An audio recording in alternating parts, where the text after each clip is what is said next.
আসসালামু আলাইকুম। সো গত কয়দিন আগে আমরা একটা ভিডিও করেছিলাম, যে ভিডিওতে আমরা বলেছিলাম যে রাজনীতি জিনিসটা কি, রাজনীতি শব্দটাকে কেন রাজনীতি বলা হয়। এখন তো রাজা প্রজা ওগুলো নাই।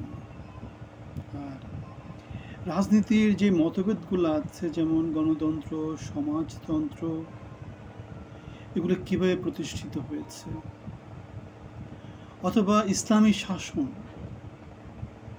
এগুলো কিভাবে আসছে। আমরা তারপরে বলেছিলাম স্থিতিশীলতার জন্য কি করা উচিত।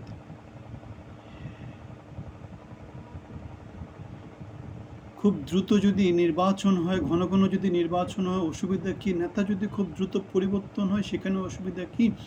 আবার নেতা যদি অনেক দিন ধরে স্থিতিশীল থাকে, সেখানে আবার সুবিধাটা কি অসুবিধা কি, এগুলো নিয়ে কথা বলেছিলাম। বেসিক্যালি আমরা সচেতনতামূলক ভিডিওগুলো করেছিলাম,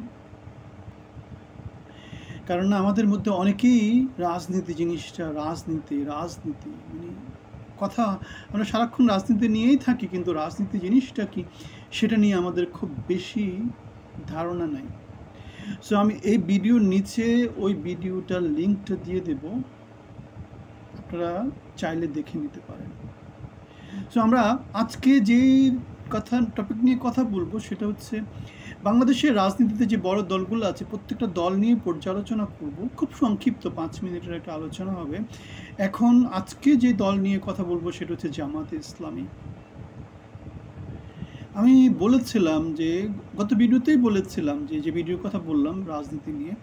সো বাংলাদেশের রাজনীতিতে সবচাইতে অনেক বেশি সুসংগঠিত, অনেক বেশি গণতান্ত্রিক যে দলটা আছে, সেটা হচ্ছে জামাতে ইসলামী।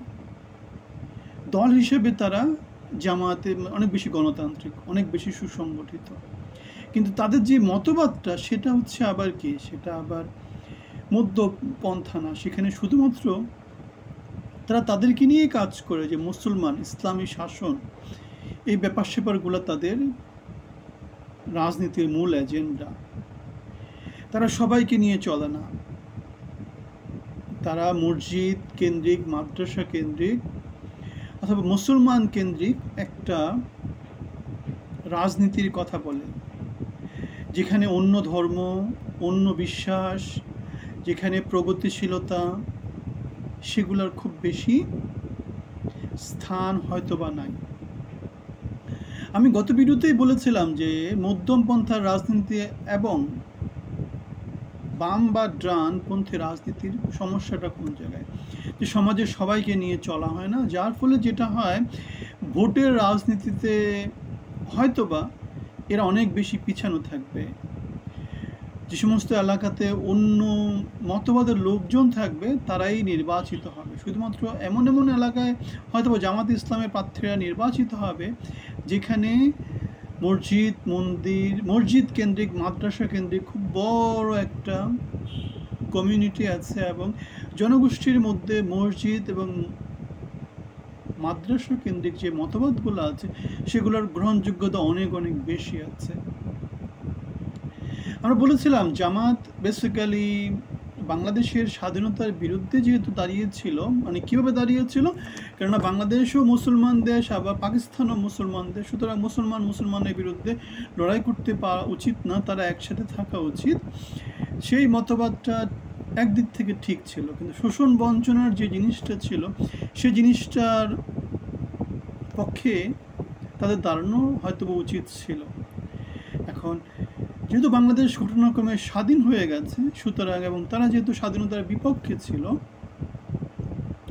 সুতরাং তারা এখন বাংলাদেশের রাজনীতিতে রাজনীতি করছে। অনেকের কাছে জিনিসটা হয়তো বা নেগেটিভ, কিন্তু আমার কাছে জিনিসটা নেগেটিভ না, আমি জিনিসটাকে পজিটিভলি দেখি। কেন দেখি? কারণ তারা সেই সময়ে যে মতবাদে বাংলাদেশের সৃষ্টির বিরুদ্ধে দাঁড়িয়েছিল, সেটা তাদের মতবাদ অনুসারে সত্য ছিল। এখন আমরা যেহেতু জানি যে কোনো সময় জয়ী লোকরা ইতিহাস লিখে, সুতরাং সেই ইতিহাস লিখতে গিয়ে এখন আমরা যদি জামাতকে বঞ্চিত করি, জামাতকে যদি যুদ্ধ অপরাধী হিসেবে ট্যাগ দিই, সেটা খারাপ হবে। কারণ আলটিমেটলি দিন শেষে কি, সবাই বাংলাদেশেরই নাগরিক। এখন যেমন জুলাই অভ্যুত্থানে তো সবাই আর জুলাই অভ্যুত্থানের পক্ষে ছিল না, যারা বিপক্ষে ছিল তাদেরকে আমরা কি দেশ বিরোধী হয়তো বলতে পারি, কিন্তু তাদেরকে বাংলাদেশ থেকে বিতাড়িত করতে পারি না। সো জামাতকে আমরা মুক্তিযুদ্ধ বিরোধী বলতে পারি, কিন্তু সেটাকে আমরা পুঁজি করতে পারি না, কারণ তারা বাংলাদেশেরই নাগরিক। বাংলাদেশের সব কিছু তাদেরকেও টাচ করে, ভালো খারাপ। সো বাংলাদেশের রাজনীতি নিয়ে তারা কথা বলতে পারে, যেহেতু তারা বাংলাদেশের ভিতরেই আছে, একটা মানুষ হিসেবে আছে। উত্তর প্রজন্ম হিসেবে তারা তো আর স্বাধীনতা বিরোধী কিছু করেনি এখন যারা রাজনীতি করে। সুতরাং অনেকের যে মতবাদটা আছে যে জামাতের রাজনীতি বন্ধ করে দেওয়া উচিত, আমি সেটার পক্ষে না। একই রকম করে 24-এ আওয়ামী লীগকে রাজনীতি বন্ধ করে দেওয়ার জন্য অনেকেই নানা রকম ওকালতি করছে, আমি সেটারও পক্ষে না। কারণ আওয়ামী লীগও বাংলাদেশেরই নাগরিক, মানে রাজনীতি কারো পক্ষে বন্ধ করা যাবে না, জনগণের কাছে ছেড়ে দিতে হবে। জনগণ ভোট দিবে, জনগণ কার মতবাদটাকে অ্যাকসেপ্ট করবে, কাকে ভালো মনে করবে, জনগণ, গণতন্ত্র জনগণ হচ্ছে সবার উপরে। সুতরাং জামাতের মসজিদ মন্দির মক্তব কেন্দ্রিক যে রাজনীতি, ইসলাম কেন্দ্রিক যে রাজনীতি, সেটা জনগণের কাছে ছেড়ে দিতে হবে। তারা সবাইকে নিয়ে চলে না, সেটা তাদের মতবাদ। এখন জনগণ কীভাবে অ্যাকসেপ্ট করে সেটা দেখা যাবে, ভোটের মাধ্যমে সেটা দেখা যাবে। এখন অনেকে যে অনেক মতবাদ দিচ্ছে, আমি সেই মতবাদের পক্ষে না। আমি হচ্ছে সবাইকে নিয়ে চলার পক্ষে, সব সময় গণতন্ত্রের পক্ষে, সব সময় মেধা এবং যোগ্যতার পক্ষে, সব সময়। আপনাদের কি মতামত, আপনাদের কি চিন্তা ভাবনা, সেটা একটু আমাদেরকে জানাবেন। কেননা মধ্যম পন্থাই সবচেয়ে উত্তম। শান্তি, সবাইকে নিয়ে চলা, কাউকে বাদ দেওয়া যাবে না, কাউকে বাদ দেওয়া যাবে না। আপনার মতামত জানাবেন। ভালো থাকবেন, ধন্যবাদ।